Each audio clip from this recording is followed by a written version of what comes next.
My name is Merrick Furst. Flashpoint is something I spend my life at, and it's an incredible pleasure to have the chance to spend some time with you folks who I don't get to see every day the way I get to see the teams and some of the mentors. And so thank you very much for coming today. And now I'm a little terrified because you're all so quiet. It was so much easier to imagine what this would be like while there was a hubbub. Now I'm realizing I'm the one who's speaking, so I have to figure out what to do about that. I'm giving people a chance to step in. Hey, Josh, nice to see you. The title of the talk today is Authentic Demand. Would you know it if you saw it? We thought of calling it Authentic Demand. You would know it if you saw it. We couldn't decide which way to go, so I don't know which way it ended up being on the walls. I want to do this as, this doesn't have to be just me talking at you. I mean, it'll start out being me talking at you, but I'm really happy for you to interrupt me and ask questions. What I'm hoping to do is share with you some of what we're learning as we're doing the work that we're doing with the teams. It's certainly possible that everything we're doing is just a function of luck, and probably hard to argue against that, but it feels when we're doing it that we're actually making progress on something, that we're figuring something out, and that what we're figuring out could actually be useful, not just to the teams we work with and not just to us, but might be useful to you as well. And so that's my purpose here, is to give you a sense of that. It's also a chance, we have 3 folks who have volunteered to come up and share a little bit about their startups and do a kind of open office hours to give you a sense of the kind of work we do in a very compressed way with the teams. So that'll happen towards the end. And I feel bad for them. They're going to have to do this in front of everybody, but I promised them I'd take them out to lunch afterwards. Not just upstairs, but we'll see what happens. The thing I want to talk to you about is success. I want to talk to you about startup and innovation success, which seems like it's worth talking about, not the least of which because if you get it, it's pretty cool, but also because it's so hard to come by. Hey, David, how are you? It's unbelievably hard to get startup success. I don't know how many of you have tried to do a startup, and how many of you also succeeded? A smaller number, and how many of you are making that up? The numbers are quite daunting.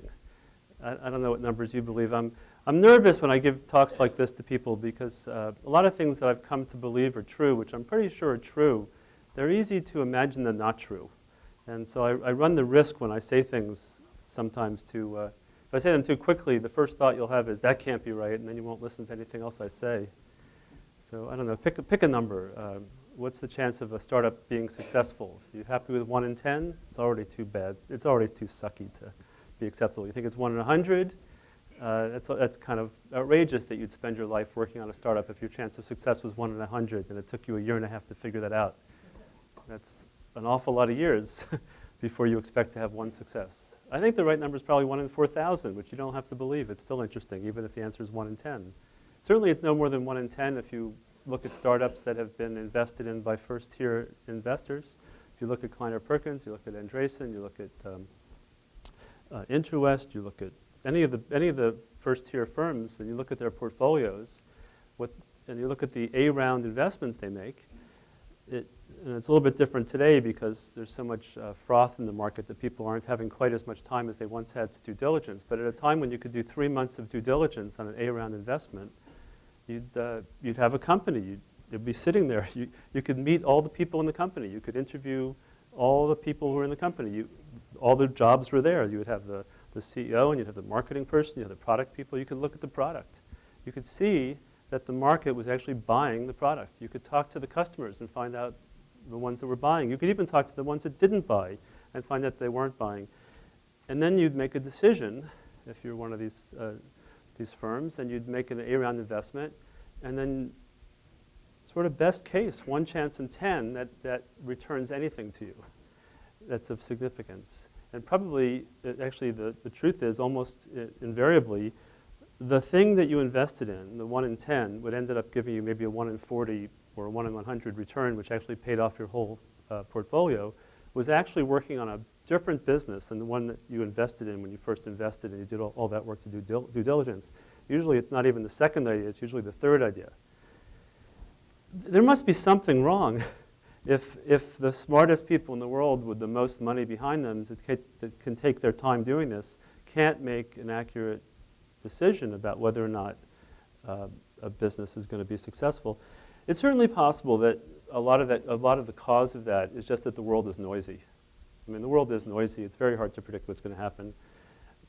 I think it might be much more than that. I think part of what happens is that people mistake demand. I think that at heart, what's required for a successful business is that there be a demand, a serious, substantial demand in the market, and that it's very difficult to know whether you have a real demand. It's something we've come to call an authentic demand, and it's different than what you might normally experience as a demand. It's not the sense that you have that people would buy something. It's not what they tell you they're doing when they're buying. It's something else. It's something that feels more authentic than that. So I want to talk to you a bit about that and what we've been figuring out about that. I do want to say something about, it's such an apparent thing that we don't even notice it. So startups are so difficult that in English we don't even have a word for the activity of doing a startup or doing innovation. We borrow from the French. The word is entrepreneur, which a friend of mine who's writing a book about entrepreneurship in France pointed out to me that literally it means to undertake, which it shouldn't be lost on us that means that you're an undertaker. And you're probably shuffling the dead from one place to another as an entrepreneur. One of the things that I find most fascinating, most interesting about the world of startups, at least from the perspective that we've come to, is that it's dominated at the moment by this sense that people have that there's something magic to it, that it requires some sort of magic, it requires some sort of serendipity, it requires some sort of capacity to build something from nothing. It's some sort of capacity that some people know something that other people don't know, that somehow will enable people to be able to be successful. You see it everywhere. You see it in the fact that people advertise that the work that they're doing is mentoring, in the sense that if you don't know what to do, then you should ask someone else who could be your mentor, who could tell you what to do. Let me ask you a question. What would it look like if we were more mature as a field, if we knew how to do entrepreneurship for real, if we actually could reliably do the kind of work that we do as entrepreneurs now? I think what it would look like is different. I think what it would look like is that as an entrepreneur, you would be able to use your own understanding. And you could rely on that without having to rely on the guidance of others. It would be kind of ludicrous for a scientist to do research in science and then decide whether or not what they had done was actual science by putting themselves up in front of a panel of judges who were going to judge them and tell them which one was the best scientist. The same for engineers, and yet that's what we do for startups. Why? I think it's because we're unbelievably immature in our understanding of startups. That is, we're in a place where we're simply unable to use our own understanding of what's happening to be able to discern whether or not there's actually something there, whether there's demand there, whether there's a business there. And so we're forced to rely on our own opinions and the opinions of others. If you talk to founders and you hear them talk about mentor whiplash, which we hear a lot, that's what's going on. They don't know, they can't tell themselves because they don't have a sufficiently grounded understanding of what's happening. So they're required to ask others who seem to know, and then they ask others, and they get different opinions from different people because the truth is they also don't know because they're simply relying on their opinion. And the outcomes are about what you see the outcomes to be. We're all doing undertakings.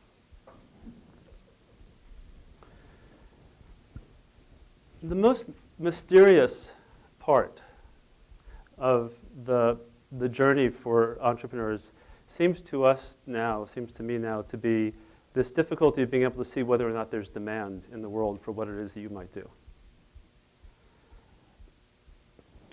You can see that encoded in some of the smartest people working on these things. Someone like Paul Graham, if you go to the Y Combinator website, arguably they figured something out.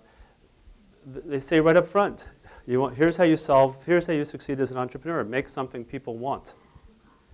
It's a little hard to argue with that. But why do you make that the first thing you talk about? Because it's the first thing that goes wrong. that you make something that people don't want. And then Steve Blank finds a much more complicated way to say it. He says, instead of saying make things that people want, he says, don't make something that people don't want, which seems like a really good idea until you actually try to do something about it. So what do you do about it? How do you find out how to make something that people want? So, because post hoc, after the fact, when you have it and people are demanding it from you and they're pulling it out of your hands as quickly as you can, as quickly as they can, you have a sense that there was something that they want. But before that, how do you know? Because if you thought you had it wrong as an entrepreneur, you wouldn't be doing the crazy things you're doing. If you didn't think that people wanted what it was that you were doing, you wouldn't be spending money. You wouldn't be convincing investors. And if investors didn't believe that there was demand for what you're talking about, they also wouldn't have been writing you checks and hoping that you can find something that people want. So there must be something that goes wrong, something screwy about our understanding of what wants are and demand and what that looks like. And so actually it's annoying to me to say this, but it couldn't possibly be right to say that what you should do is make something that people want. At least it couldn't possibly be right that the place to start is by asking whether or not people want something. And the reason is want is not causative. Want doesn't work that way. Just take a moment and think about it. Think about all the things that you want that you never buy. Think of all the things you desire to do that you never do. So it's right that afterwards you can look back and say, I wanted it. But beforehand, want is not an indicator of behavior change. It's not an indicator of what's going to happen. So just for that reason alone, want is already suspect as a place to start. You can't even for that reason alone. But it's interesting. It runs right up against one of the things that we spend a lot of time working on at Flashpoint, which is how it is that we don't notice that there are things that we believe are true that just couldn't possibly be true, and yet we act like they are true. For example, we think we should make things that people want, but it couldn't possibly be true. But why do we walk around thinking that it could be true? Well, one reason is that everybody says it. So there's a power in multiple voices speaking around you saying the same thing. It's also the case that when there's authority, it imbues it with something. And there's a more subtle problem, which is things that we believe to be true, we don't even notice. It doesn't even come into our heads. It's not like we're smart enough to discount it. It doesn't even show up in our heads, the disconfirmations. We only see the examples that were true. To say that you should only make things that people want, you immediately come to mind all the things that people buy that they want. But it doesn't occur to you to stop and think of the thing that I said before, which is, what about all the things that people want that they never buy? There are many more disconfirming examples than there are confirming examples. And yet we have a kind of cognitive problem, which is we don't notice them. That's one of the main things to notice is we have biases. And the biases put us in a world which is not the world as it is, it's the world as we imagine it is. So the world as we imagine it is a world in which you can make things that people want, that you can go find out what they want, and you can make it, and you'd be successful.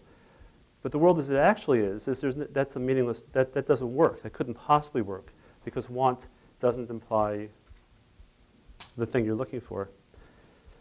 Matt told me I shouldn't use this example because there's another one of those where I'll say something that I know is correct, but you may immediately convince yourself I'm not right about, and then you might stop listening. But at the risk of that, I should probably do this much later in what I'm talking about so you don't tune off so early. I want to just point out that what gets in the way with things like want is we don't talk about people right. We don't notice that we don't talk about people right. But in the end, what we're most interested in entrepreneurship is people. You can make all the technologies you want, but if people don't buy it, if people don't do something with it, if it doesn't have meaning in people's lives, it was a kind of fruitless exercise that you carried out. So at the very least, we need to pay some attention to how to think about people. And to think about people as though you could say that people have wants is a lot like saying, I can think about people the same way I think about this podium. It has a certain height, and it has a certain solidity, it has a certain color, it has a certain location in the world. These are properties that I can talk about about the substance that makes up this podium. When you say that a person has a want, what you must mean is that some people have the want and some people don't have the want, which means that want is a property. And you're trying to now explain people in terms of properties that they have, whether they have a want or they don't have a want, whether they have a height or they don't have or they have a certain height or some other height, some property of them. The thing is, that's not enough to get you a sense of what a person is. The famous example, if you know the reference, you know it.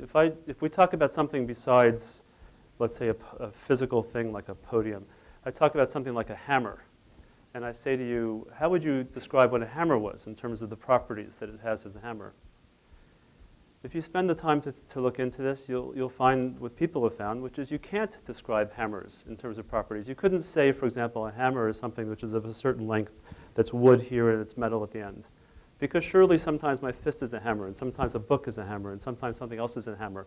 And they're all hammers. They're all equipment as hammers. But you couldn't possibly get to the bottom of what they are by giving a list of properties of them. You'd just run out. You'd have to then explain what nails were. And you'd have to explain about what it meant to hold things together. And you might explain why you'd want to hold things together, because maybe it makes a roof over your house. It goes on forever. And so to capture capture the notion of what a piece of equipment is, which, by the way, is not that different than what a product is. But if you want to capture a notion of what equipment is, you couldn't possibly talk about it in terms of just the properties it has. You'd have to talk about it some other way. Are you following this? And people are worse. People are bad. People are better. Worse, better, different. People surely aren't equipment. I mean, we're not hammers. I mean, we do have purpose, I suppose. But we're so much more than just hammers. We're hammers that take an interest in how we're hammering, I suppose. And so, and to imagine that you could, for example, talk about people, let alone equipment, the way you talk about substances, is on the face of it kind of ludicrous and unreasonable. So for purely philosophical reasons or logical reasons, not to mention the fact that want can't be right because it's not causative, want can't be right because it's a property. And if you want to understand your customers, if you want to understand human beings, you can't talk about them in terms of properties. It just won't get you there. So I'll ask Matt later whether I've now lost you all. I have a very good friend that become a very good friend of mine, Jim Balcom, who shared with me a story about a business that he was in. And so if I get this wrong, Jim, you can feel free to jump up and fix it. Or if I get it right enough, you can tell me later.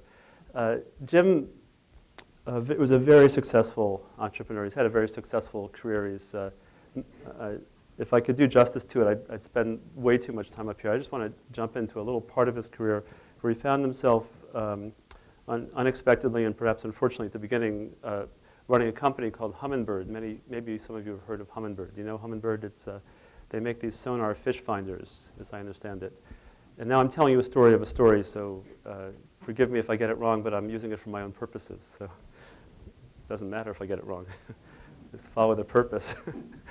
The Humminbird story is Jim took over this business, and as he tells it, and it sounds more authentic when he says it, he experienced a series of 9 painful product failures. And the product failures, when I hear them, or when he shared them with me, they sound something like this. We went and we talked to experts who are fishermen, and we asked them what they would need in a fish finder to make it possible to find fish more. And they told them, and then they dutifully put those knobs and gizmos onto the fish finder, and only to discover that it didn't sell anymore. And so then they went to the hobbyists and asked them what they wanted, and they went to the people that run fishing contests and asked them what they wanted. 9 times in a row, this process of going to the people who they believed were their market to ask them the question of, well, what do you need in a fish finder, only to be told what was needed in a fish finder to make better and better fish finders, kept leading to the same place of no significant authentic demand. And the question was why? And the answer, which I think Jim came to and I think the business came to, which is how we believe most businesses come to the moment of success, is in some ways accidental. You accidentally listen to someone who actually sees it slightly differently than you see it. Or you yourself notice something that is different than what you thought before, and you discover, in this case, they weren't in the fish finding business. They were actually in the entertainment business. And that if you looked at what would happen if, for example, the wife of the redneck who was going to go drinking on his boat this weekend was at the store and looked at the fish finder and it looked like something that her kids and she could watch and play with while Bubba was drunk on the back of the boat, you might sell more than one per boat. And then if you ask, what does a fish finder look like? It's not anymore about all the knobs and doodads that tell you where the fish are. It's something that's big enough that looks like it's a TV screen, that looks like it's also entertaining. And then you're fabulously successful, and you can turn around and put multi-million-dollar checks in the hands of employees in a town that was basically a subsistence living, and it changes people's lives. That's what it looks like. And the question is, how does that happen? And when I first met Jim, he shared with me a poem, which I like relationships like that. I want to read to you, actually, so because it directly relates to what we're doing in Flashpoint. It's a poem by a poet named R.D. Laing, who was actually a psychiatrist. I feel this weird personal connection to R.D. Laing. My father was a psychologist and got very interested in R.D. Laing's work, like in the late 60s, and this is back before there was international calling. Somehow my father managed to get a phone conversation with R.D. Laing. So there were R.D. Laing books around my house as I was growing up, and I didn't think about him again until Jim gave me this poem. But I want you to think about this poem, because this poem is at the heart of what we do at Flashpoint. I bet you thought you were going to come here to hear about startups, and I was going to tell you, make something from nothing. Only make things that people want. So this is how R.D. Laing puts it. The range of what we think, not K.D. Laing, who's another, it's the range of what we think and do is limited by what we fail to notice. And because we fail to notice that we fail to notice, there's little we can do to change.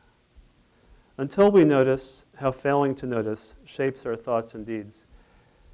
You can't read it on the paper, but the word that is underlined. So because we fail to notice that we fail to notice, there's little we can do to change. This is what happens in entrepreneurship. This is what happens in startups. This is what happens in early stage innovation. We simply fail to notice that we are failing to notice. And in so doing, we're limited to what we can do. We can only do those things that we notice, and those things that we notice are not leading us to the success that we're looking for. So the puzzle then, so for example, how do you notice that you're in the entertainment business when you think you're in the fish finding business? I mean, just think about the enormity of that question. You think you're in the fish finding business. You've taken over a fish finding business. You've got everybody around you finding fish. It's called the fish finder. How do you notice that you're not in the fish finding business? And I'll just say to you, I almost dare you to find someone who's been very successful in business who wouldn't tell you that they know some secret about the business that's not at all obvious to the people who think they know what the business is. That sounds something like we discovered we were actually in the entertainment business. And so for an entrepreneur, the question is, how do you discover that? Because if you can discover that, if you find that secret turns out to be something stable. It turns out to be something mature upon which you can then build your companies. I'll tell you another story. Matt and I are working with, we tend to work with a lot of experts. So a lot of what we try to do here is be as first rate at this as possible, which means you can't do it yourself. You have to pull in people. Right now we're doing some work with a world expert on addiction. He is a psychiatrist, happens to work out of a hospital in UMass, and he's an expert on addiction. And we're also helping him with a business that he's trying to do, and he has his particular business right now. He works with, I'm not supposed to say eating disorders, eating habits, and also smoking habits. And it's a mindfulness meditation. It looks real. It looks realer than I can say it out loud at the podium. But I'll say this about it: he's convinced that he can build a business in which this app that they've built could be delivered into the world through people that are already teaching mindfulness meditation techniques in their own practices that could then be applied to people to make it possible for people to shift their eating habits and to perhaps do something about their smoking addictions. And he shared with us the other day an experience that he had, and he wanted to know, so like, how will Flashpoint methods and ideas apply here? Because I'm sure that we've stood up this company, we've got a CEO coming on board, we're convincing us people to write us checks, but we're going down a wrong path. And the answer is, there's no way to know whether you're going down a wrong path, but there's a way to know whether or not you know something, as opposed to whether you just believe something. And so I said, well, give me an example of what makes you so sure this is such a great thing. And here's a story that he told. He said he went to a yoga instructor who lives nearby, and he went into the yoga studio and talked to her about the fact that she's offering meditation classes and mindfulness meditation classes, and she explained to him how one of the biggest problems she has in that business is she can't really charge for it. She wants, and that this app that he's making sounds like an app that if she put it into the practice, people could practice at home and then they would come to her and she could charge them for the use of the app. And the app itself has a charging mechanism in it. And so she's very excited to have him work on it. And she agreed that when it was ready, that she would use it and she would give him feedback. And what he said to us was what you might expect that he said to us is he's incredibly excited about the business opportunity because this woman had this off-scale excitement for it. And I did what I always do, which is I say, is it okay for me to give you advice? I learned this, by the way. My wife is here, so she'll appreciate this. She never comes to any talks I give, so I'm glad you're here, April. I remember when a family therapist told us, this is a really good idea. If you have kids, before you give them advice unsolicited, you should at least say to them, would you like my advice? And then if they say no, you don't give it to them. That's the hard part. It's not hard to remember to ask. It's hard to remember to say to not do it. So I asked Judd whether he wanted to hear this advice because it might not be what he's looking for, and he said yes, of course. So then I gave you permission to say something, which turns out to be really painful to hear. But here's what I said. So I said, you asked this woman whether or not, if you came back with an app that would allow her to charge for something she's not currently charging for, would she be excited by that? And she said yes, that she'd be very excited about that. And I said, so what do you think you learned? And he said, well, someone else sees the world like I do. It's very exciting for them, and I can't wait to get started. And I said, that's certainly one way to interpret it, and you might be right. I don't know if you're right, but let me ask you a question. Could she say no? There's no circumstance under which she can say no. What does it say? What does it even mean for her to say, no, I'm not interested in making more money. No, I'm not interested in seeing what you come back with. You can't say no. So no matter what he said, she's saying yes. You see the difficulty? The difficulty is he put himself in a situation where he asked a question, he got an answer, and he went away redoubled in his certainty that what he was doing was something that was going to definitely work, and he was so excited about it, he would share it with Matt and me, possible partners in his. Now this is a guy who's he's a world-class researcher in psychiatry, and he didn't notice that a question that he asked could only have a yes answer, and therefore, no matter what he was thinking, it was going to get a yes answer. And so for him to then take that yes answer as positive evidence for something that he was currently believing is kind of ludicrous on the face of it. So the difficulty there is not that he's wrong. The difficulty there is he's fooling himself without noticing he's fooling himself. You go out and talk to customers, which is what's sort of all the rage these days. Go find a way to talk to a customer without revealing to them something that lets them know what answer you're looking for. And find someone who's willing to go against the grain of that. And then you walk away being sure that you know what they're saying, but they're probably just saying yes. I'll give you another example, just because these are so right. There's another fellow that I'm very excited to work with. His name is Bob Keegan. He has a new book out. I like him a lot more now that he wrote about us in his book, so you should go. You should go. But I liked him even before that. He wrote a book called Immunity to Change, which if you haven't read it, it was their first bestseller. They have a new book out, just out like a couple of weeks ago, called An Everyone Culture, which somewhat they borrowed ideas from us and we've borrowed ideas from them, so we're partnering on things. They've been going out trying to make a consulting business out of it. And he came and he shared with me an experience that he had. He said, yes, I was in Boston and we invited these CEOs from hundreds of companies, and they came and we spoke to them. And then I said, so what did you do? And he said, well, some of them were really, really interested in what we're doing, so we're trying to find out more about that. And I said, so how are you finding out more about that? And he said, well, we made a list of all the people that came up at the end, and we're following up with all the people that came up at the end so we could find out what they're interested in. And I said, well, what about the people who didn't come up? He said, well, we're not interested in that. We're just interested in the ones that came up at the end. And I'm saying, Bob, you're a trained researcher, so you're only looking at the positive examples. Yes, because they're so exciting. They want to work with us so we can find out what they want. I said, if you don't look at any of the negatives, you can't know anything about the positives. You couldn't possibly know anything about the positives without knowing something about the negatives. It's got a technical term. You have to look at all the cells. It's just sort of a simple methodological error. If you're not following that, you can just believe me that it's true. If you only look at positive examples, you couldn't possibly know anything because they're just, all you're hearing is yes, yes, yes, yes, yes, yes, yes. You might as well just listen, yes, yes, yes. You don't know anything about the no's, so how could you know anything? You don't know, you couldn't calibrate yourself in any way. And the amazing thing for me about that conversation is I'm talking to a guy who's like a world-class researcher in psychology, he's a professor at Harvard, and I'm telling him like the most elementary freshman observation about methodological errors, and he's arguing with me about it. And he says, I'm completely wrong, this is business. This is startups, and so those ideas don't apply.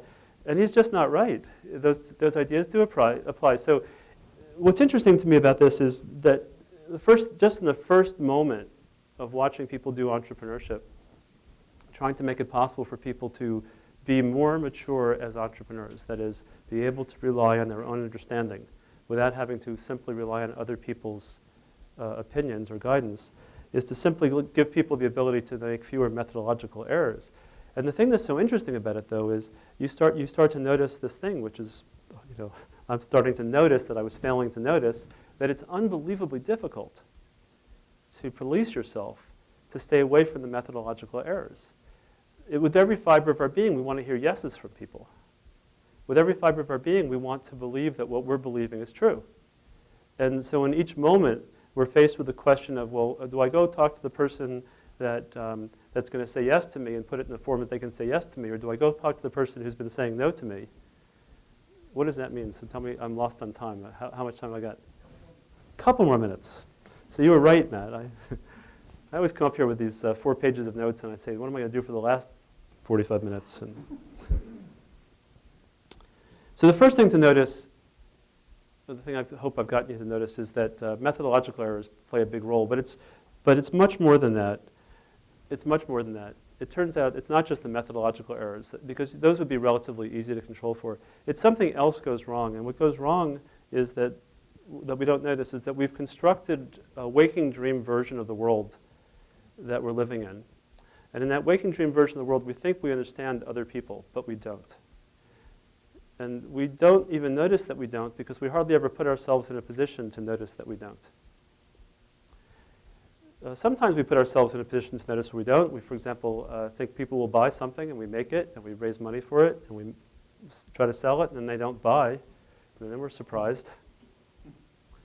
But mostly in our everyday lives, we don't put ourselves in positions to discover that people aren't the way we think that they are because we keep finding ways to just go and do the same thing we did last time and then they do the same thing they did last time. Or we don't test this very much. And because we don't test it very much, we have a surprisingly bad understanding of it.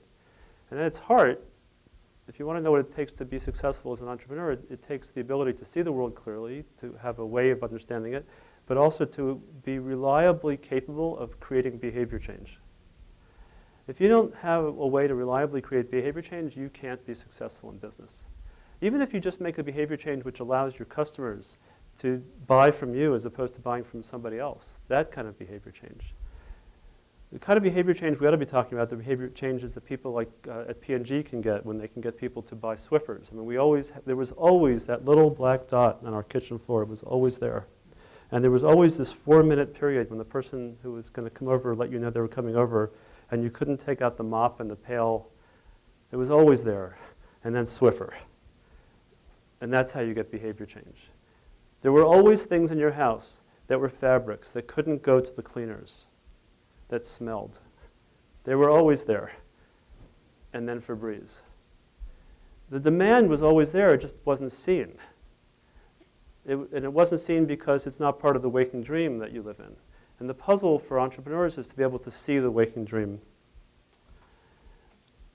And the suggestion I want to say, because I'm going to run out of time, James is a bad person to do this because he's really nice.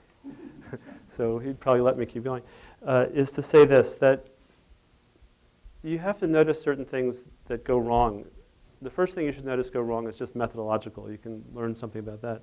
The second that goes wrong is we don't notice how much we're construing is true about the world. And if you haven't heard my favorite example of this, I'll share my favorite example. We just construe things incorrectly. imagine for a moment a young woman comes home from work. It's been a very long week. It's Thursday afternoon. She's completely exhausted. And she comes to the front of her house, and you can see her walking up to the front of her house, and she's just really dragging. It's just like, the weariness is on her face. And at that moment, out of the front of her house runs the cutest little girl you ever saw. I mean, she is just beautiful. She just runs out of the house, and she runs up to her mom, and she goes, "Mommy, Mommy, I made you a mud pie, Mommy. I made you a mud pie. I made it myself, Mommy." And you can see the mother like looking down and saying, "Oh, that is the most beautiful mud pie I ever saw. I can't believe it. I didn't even know I wanted a mud pie. Oh, thank you so much." You see, in that moment, everybody is being authentic. But I think it would be a serious error for this little girl to think that there are any other mothers in the neighborhood that want mud pie. And I think it's probably also an error for this little girl to think that her mother wants mud pie tomorrow. What we don't notice is that all product is mud pie. I'll just say again, all product is mud pie. So if you're looking for authentic demand, you can't see it by looking at product because product is construed and you don't have access to how it's construed. So you have to get at it some other way. What we've been developing at Flashpoint are other ways to get at authentic demand. And those ways have to do with looking at the market, looking at people differently, trying to see them for who they are, to understand them on terms that you can understand them, which are not properties that they have, but understand them as they are, to find situations in which they find themselves, where there's a little black dot on the floor and they've got 4 minutes left, in which there would be an actual authentic demand, that they couldn't not do something. And the last thing I'll leave you with, because I want you to also think about it upstairs, and maybe you can watch it happen as I interact with some of these brave souls. Did one bail already? These brave souls. And is the importance of what we call the not. If you have something right, if you understand why someone is doing something, you also understand why they cannot not do it. It's just necessary.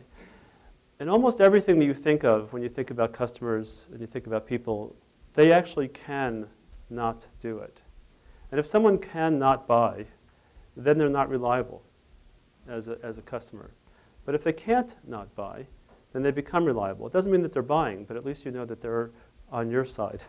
They cannot not buy. And so a lot of the work that we do in Flashpoint has this kind of weird process to it, which is we say, look, it's not going to be any good if there's a not, if there's an out. If there's a not, it's no good. So we have to say that there are no nots. We're looking for the not. When you watch the Flashpoint companies, which I hope you will, you know, we've had a lot of success. The portfolio is worth close to $1 billion now. That's after about 5 years of doing this. This is our 6th batch. If you look at the companies that are most successful, at the heart of those companies are nots, which were discovered at Flashpoint using our methods, which I think we've gotten a lot better at. And it's part of what makes them grow is because when they show something to a customer, it's not like they might buy, it's like they can't not buy, and they figured out a way to put it in a form in which they're then able also to buy. It's a big deal. It's what you'll see upstairs, I hope. If you watch the teams later, I hope you can try to listen hard to see what the maturity is. So have they actually done the work to figure out some not?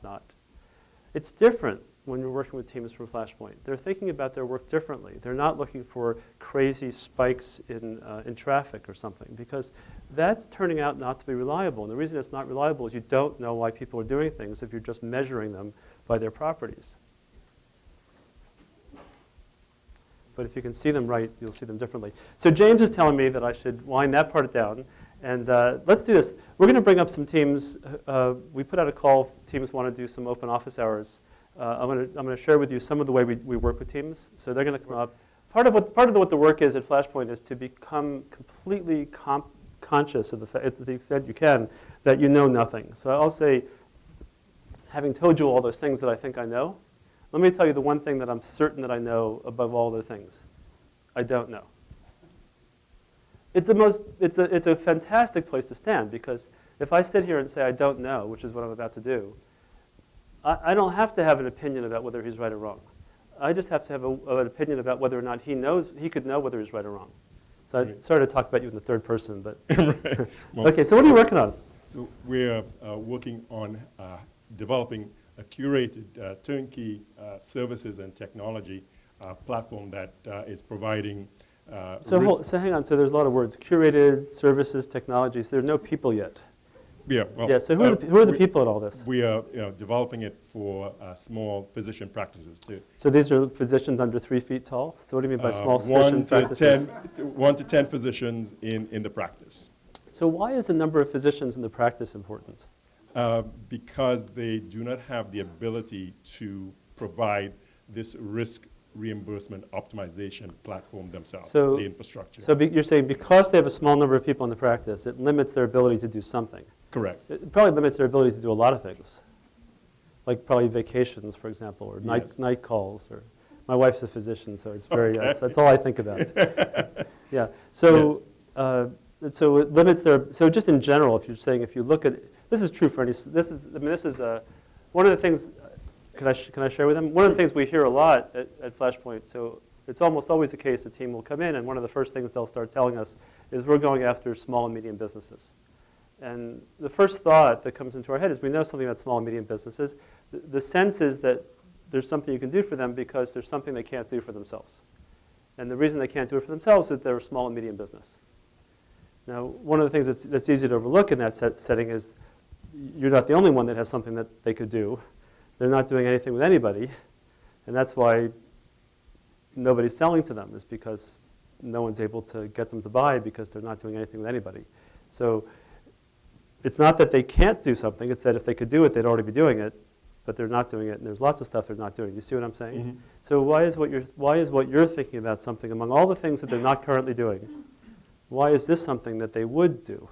Well, it's related to the ability to get revenue. So the payers are moving from. So let me just slow you down.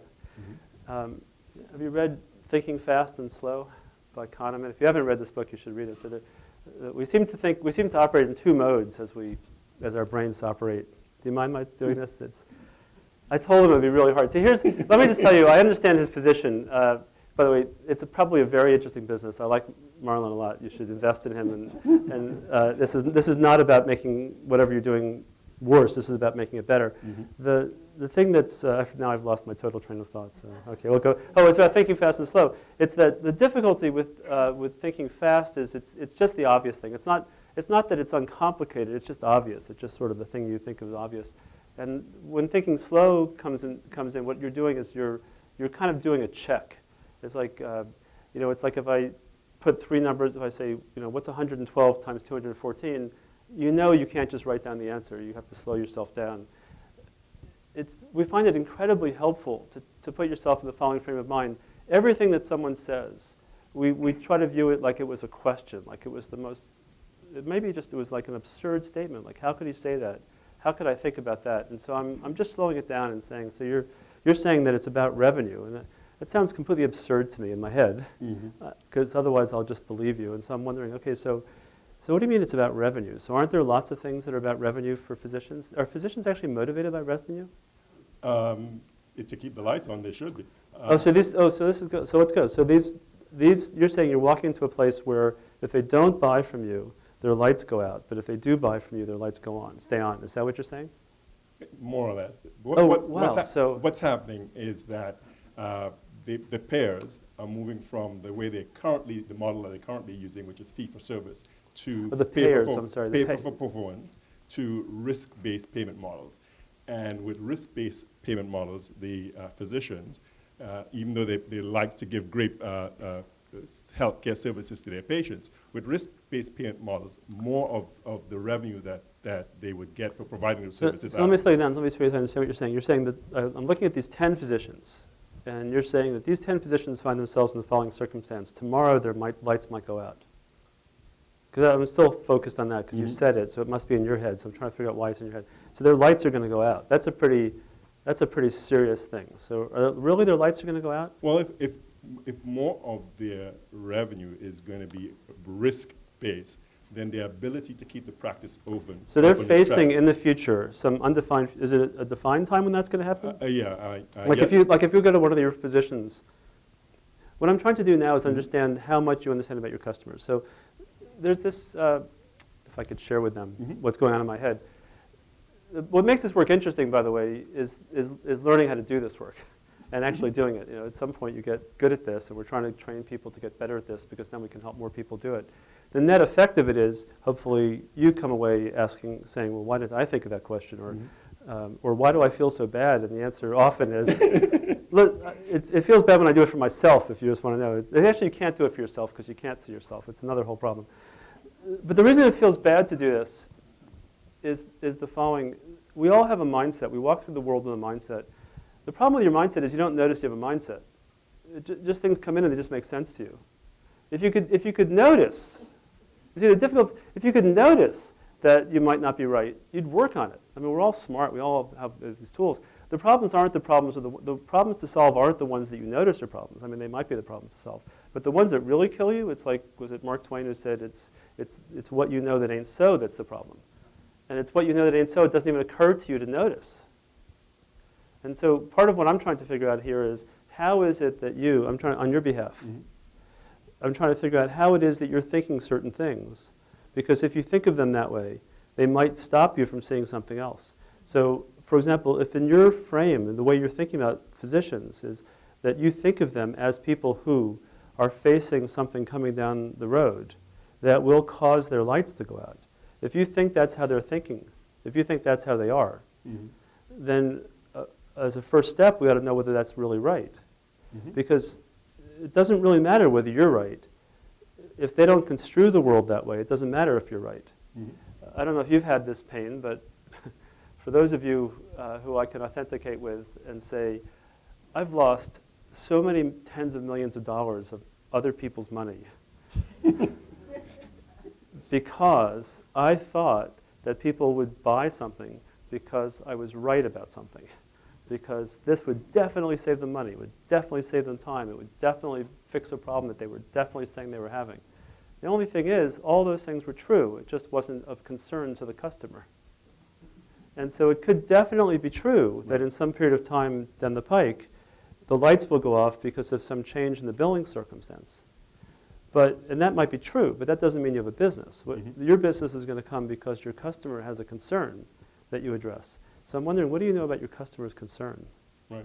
Well, we've got 2 physician practices signed up as potential launch customers, and we're in conversations with 3 more. What we found... So what do you think I'm going to ask you about after...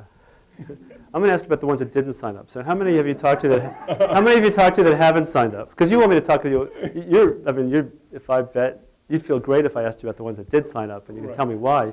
And I'm thinking I'm not going to learn anything from the yes. Yeah, well, so what about the ones that didn't sign up? Well, how many didn't sign up? So we've probably had memorandums of understandings out to about 20 physician practices. So you're 2 for 20. 2 for 20, 3 pending. So 2 for 20 and 3 hopefuls. 3 hope, yeah. Okay. Very okay, strong hopefuls. Okay, so let me just we'll have to wrap because we're going to do 3, and we want to get upstairs at some point. I hope this was helpful for you. Let me tell you what it must feel like for you, because I have a lot of experience with this. If it doesn't feel like this, there's something wrong with you, or something wrong with me. You came here hoping that you would share your story with us, and it feels like you shared nothing. It's like nobody could know anything about your story. True.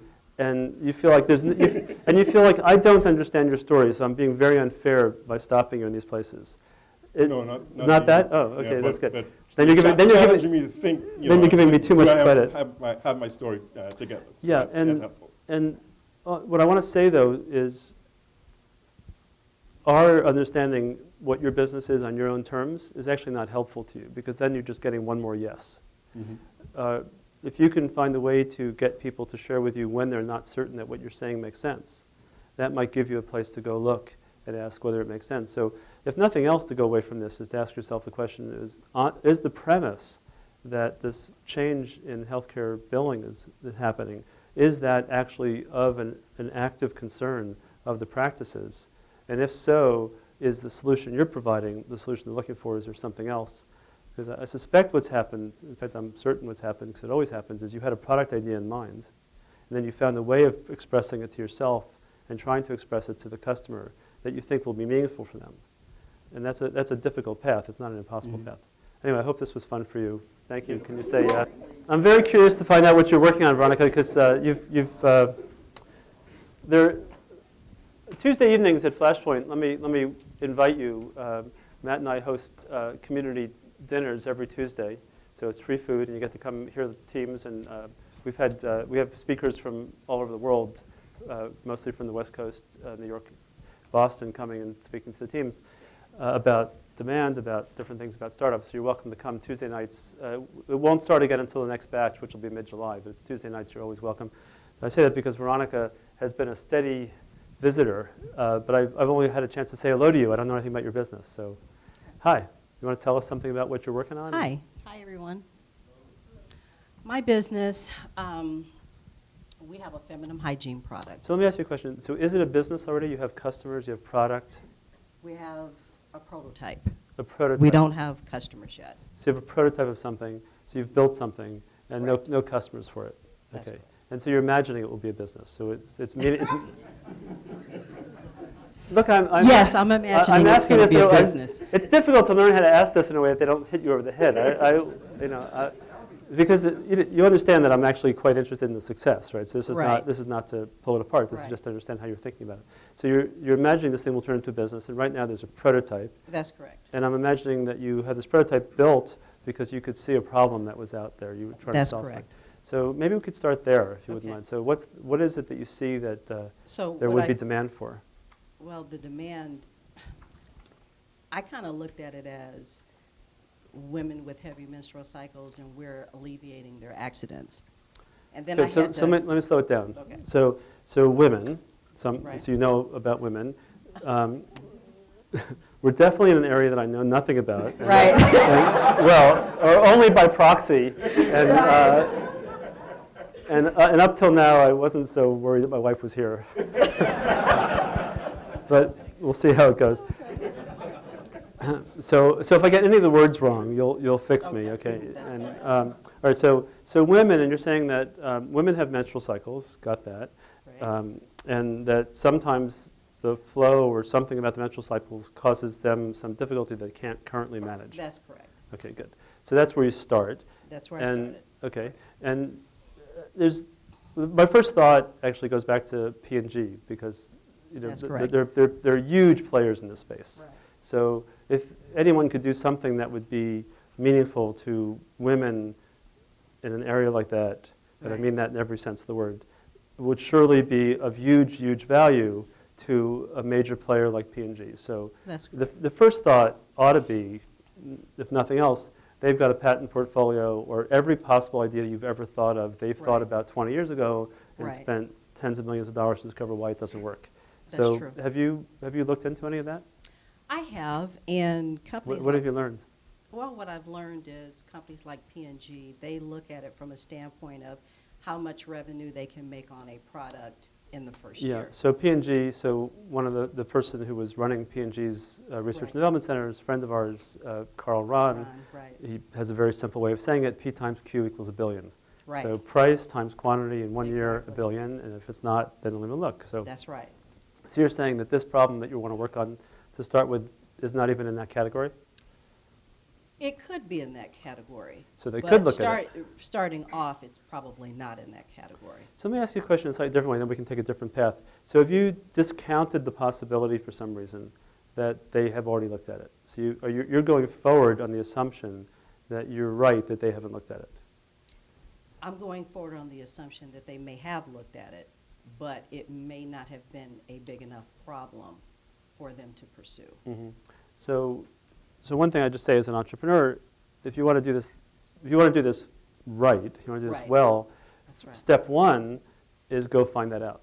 Right. Step one, just find whatever way possible to network in, to find somebody there who will tell you whether or not this is something that they've already discarded and understand why. Because otherwise what you're doing is running down a path where you may just discover something that you could much more cheaply discover by networking. And so that alone makes you more credible and valuable as an entrepreneur, because otherwise an investor will say to you, well, you're going to take my money, but you may now just discover something that could have been discovered for free by having conversations. So I'll just say that. Okay, but still, I'm guessing part of what's going on here for you is that you don't see the solution, and so it's a persistent problem that you see in the world, and that you would need an answer for it. And then I'd just say one of the things that's really interesting in working with entrepreneurs, is this still interesting to you? I got very involved up here. I forgot about you guys for a second. That's what happens. One of the things that you see a lot with entrepreneurs, and it's useful to know if you're doing any mentoring for entrepreneurs or if you're an entrepreneur, is it's almost always the case that the thing that people tell you that they want to make for somebody else is actually something that is something that they actually want for themselves. And the only way they can figure out to make it is to make it for somebody else so that they'll have it. And it's almost always the case people don't want to believe that for some reason. It makes it seem smaller, but I actually think it probably makes it seem bigger. And so if you can help people see what that is, that's often a path that works quite well. Right. So anyway, so where do you go with this? So what's in your way right now? Let's talk about something else, a different path. What's in your way right now? Like what are you doing or not doing that it's impinging upon your ability to move forward? Or what are other people doing or not doing? Like my talking right now. Well, well, like I said, we did a prototype, and we actually tested it on women, because I realized one of the things I was talking to you about, I realized I came to the class last year, and you talked about authentic demand, and I didn't have a clue what you were talking about. I'm like, why does he keep saying that what we think is not right? And it took me about 6 months to 8 months into the Just to be fair, beta that's test. not what I say. What I say is I don't know whether what you're saying is right. Okay.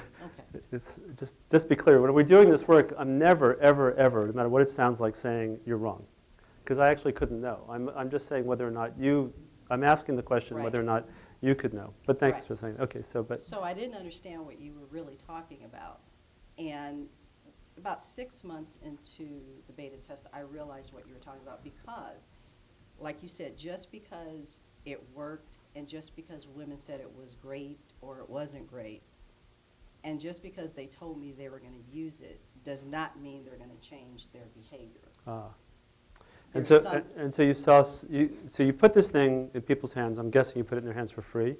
That's Yeah. the most normal thing to do. Not a good idea, by the way, but you put it in their hands for free. And then nothing happened? They used it, didn't use it? Oh, no, they used it. They used it, but then they didn't come back for more. Some came back for more, some didn't. Oh, so there was some demand. Yeah, yeah. So what did you discover wasn't demand that you thought there was demand? I'm missing something. Well, what I discovered is just because you have a heavy menstrual cycle doesn't mean that you're actually going to use this particular pad. It may mean that you're still going to use your same method. You may double up on it, or it may mean that you're going to use something totally different than from what I presented. Right. So if we look at the not question, so what's the not? So you're not going to find someone not using something absorptive. Right. So for sure you're selling into a not. And so the premise is right. There's a demand for something which is going to have this function. And so you've already got your market defined. So a lot of times we see entrepreneurs show up, more often than not we see entrepreneurs show up with a market defined. And when it's so obvious like that, it turns out it's actually probably not a good idea for a startup, because almost always if it's defined like that and understandable like that, it means that there are already players in that space. And what it takes to be a new player in that space is usually not within the realm of the possible for startups. So generally speaking, the advice is to try to find a not that no one's ever seen before, or no one's looked at it quite that way. It's still a not. It's still an authentic demand. But you have a play because you know a secret that you can be monopolizing, you can be a monopoly in. So something like this, no matter, even if you were successful, the risk that you're going to run is that P&G sees it and runs away with it, or takes you out too soon or something. So you do have that problem. But what I'll say to you is that the experience you're having, which is that they don't all immediately switch, that's just something we know about brands in general. So it's just the following odd thing about brands. Maybe think about it in terms of like detergents, because it's easier for me to talk about that. So if someone has a washing machine, then you can they are reliable detergent purchasers at a supermarket. Brand loyalty works like this. People might buy Tide every time, but then every so often they'll also buy Era. And that's just the way it is. People aren't particularly brand loyal. So if your prototype, your device, your product works, then here's what you can know reliably. Some people will use it sometime if you make it available to them. And then your problem becomes a different problem. Your problem becomes a problem of how do you actually make it available often enough, and how do you make it distinct not different, distinct, so that a person making a normal purchase might choose this at some time that they're not making their normal purchase. And so that's a marketing problem, as a little bit different than, let's say, an authentic demand problem. So James is telling me we're done. So nice to see you. I told everybody, last year we did this, and I didn't call people ahead of time. And then afterwards, Annie, my assistant, came up and said, they're really mad at you. So I said, well, let's invite everybody to lunch. So this year I was smart enough to call people ahead of time. And Alan, you wanted to tell me what you're working on, and I told you I don't want to know because I want to just do it fresh here. So, Precisely. So if you don't mind, what are you working on? I have discovered and patented and trademarked a method of measuring vision that is the first. So let's hit pause. So if nothing else about authentic demand I can share is it never starts with what you did.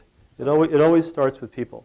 So maybe you could share a little bit about who this matters to. How many of you have ever had your eyes examined? A show of hands. How many of you had your head examined? How many of you wear glasses? How many of you who wear glasses have ever felt that you really couldn't see as clearly as you want to? Or when you're looking at something, you sort of have to take a little bit longer to try to comprehend what you're doing? This is perfect. So before you answer, can they say no? I don't want the no's.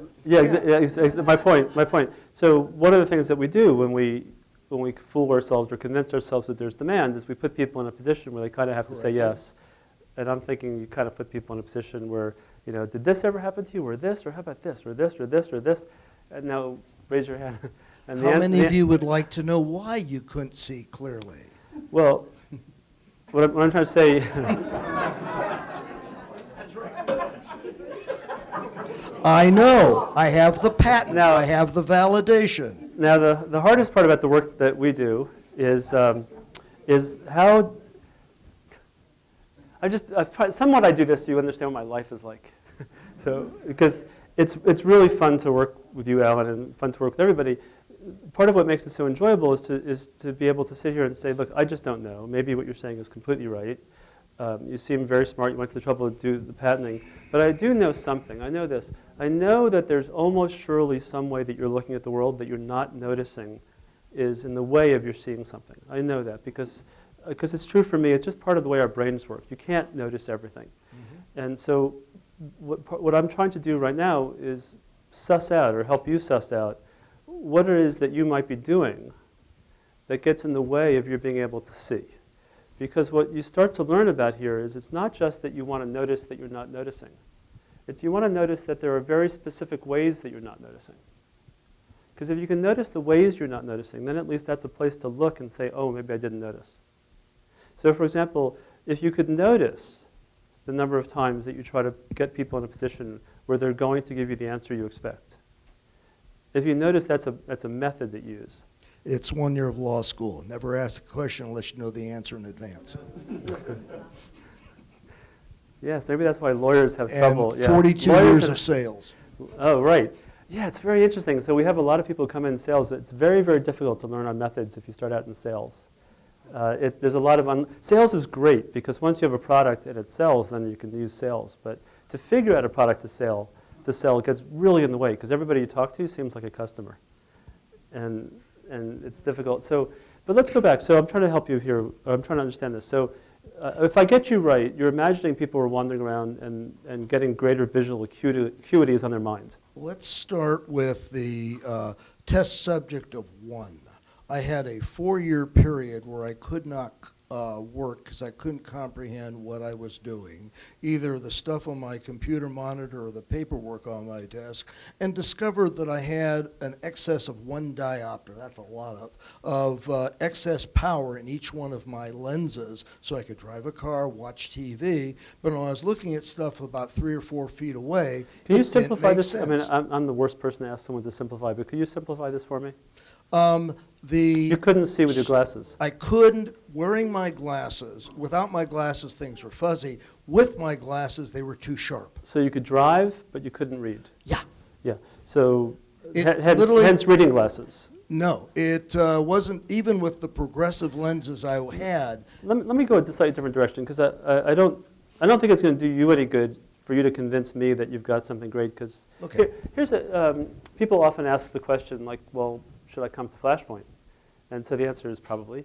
But if you're interested in startups, I have a kind of easy answer. Like, what stage should you be at that you don't need to come to Flashpoint? And the answer is, if we're having this conversation, then you probably need to be at Flashpoint. Because if you actually have authentic demand, you don't have time to be here. Mm-hmm. When you actually have authentic demand, people are trying to rip something out of your hands, and your whole life is now spent trying to figure out how to meet that demand. So I'm assuming, by the fact you're here, that there's something that's in the way of that. So I'm assuming that you're not experiencing demand. So could you point to some places where you're not experiencing demand where you expected? Well, first of all, 9 years after the initial discovery, I actually now understand the physiology as to how it works. So what about demand? So if you stay focused on the technology, then you're not focused on the people. And if you're not focused on the people, then whether or not they actually change behaviors to get what you have is going to leave your thing like in your head. We finally had a vision test that the doctors and the academic researchers can use to verify the increased precision and accuracy of my method about a month ago. So cool, that's great. So you have something which works as of a month ago.